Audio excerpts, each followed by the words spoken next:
Porque as birras e as crises podem parecer semelhantes à primeira vista, mas o fato é que esses comportamentos são bem diferentes. E nós vamos entender agora a diferença entre os dois comportamentos, que podem ocasionar dores de cabeça constantes nos papais e mamães. A gente está falando da criançada, né? Então, para você que está com essas crianças nesse período de isolamento social em casa, sem escola, cheio de energia, é importante ficar atento. O Pedro Henrique não para quieto. O celular até ajuda a acalmar, mas não por muito tempo. Já o Danilo é mais tranquilo. Pode até não parecer, mas essas crianças têm algo em comum. Ficam irritadas quando são contrariadas ou algo as incomoda. Ele vinha se jogando, se batendo, ele vinha bolando assim no chão do aeroporto. Muitas vezes ele gritava muito, gritava. Quanto mais a gente falava com ele, mais ele gritava. Os relatos são semelhantes. Entretanto, fato é que os comportamentos são diferentes. O Danilo costuma fazer birras quando quer algo. Já o Pedro, que tem transtorno do déficit de atenção com hiperatividade, sofre crises. Esta psicóloga infantil explica qual a diferença das duas situações. Quando a gente fala de birra, a gente vê que é algo mais comportamental.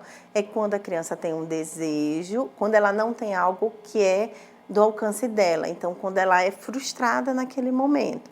Então, por exemplo, a criança quer um brinquedo, vai ao shopping, quer um brinquedo e a mãe diz não. Então, a criança pode ter essas birras, que é o quê? Se joga no chão, que é justamente porque ela foi frustrada pelo que ela deseja. Quando a gente fala de crise, a gente percebe que é algo mais sensorial. Então, é como se fosse uma fuga, uma forma dela se esquivar daquela situação. Então, algumas crianças são sensíveis ao toque, algumas crianças são sensíveis ao barulho, algumas crianças são sensíveis à luz. Então, quando a criança tem uma crise, o que acontece? O cérebro recebe muita informação, né? Então, ela acaba tendo um comportamento que parece ser birra, mas é uma crise devido a essa estimulação sensorial que ela está tendo. Seja qual for a situação, crise ou birra, os pais precisam buscar informações para lidar com essas atitudes. Em casos de crises, este neuropediatra orienta a observância das crianças em determinada fase da infância. E às vezes os pais, dependendo da idade da criança, os pais não têm condições de saber se aquilo trata-se de birra ou se aquilo é um problema. É difícil para os pais. Então, toda vez que os pais tiverem uma criança que tem um comportamento que está difícil lidar, a melhor coisa é procurar um médico. Procurar um médico, um pediatra, um neuropediatra. As birras também não podem ser ignoradas.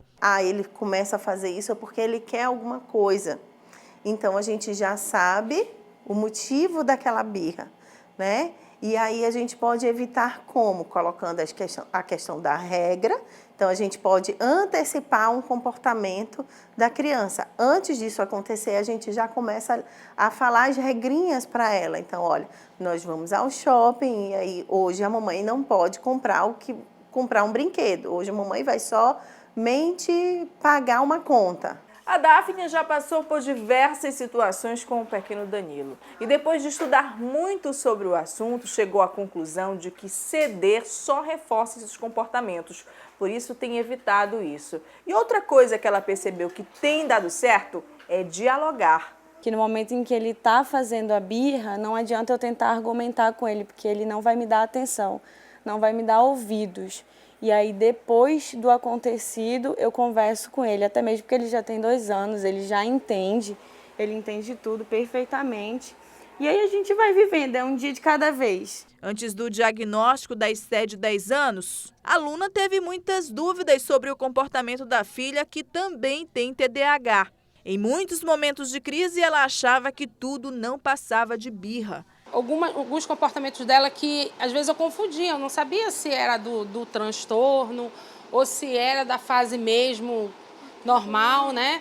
Então a terapeuta me ajudou a diagnosticar isso, né? Identificar e trabalhar isso em casa. Hoje a mãe já conhece esses sintomas e consegue até prevenir a filha de momentos estressantes. Mas lembra do quanto foi difícil no início e piorou quando a filha foi vítima de bullying na escola. Ela quase entrou numa depressãozinha.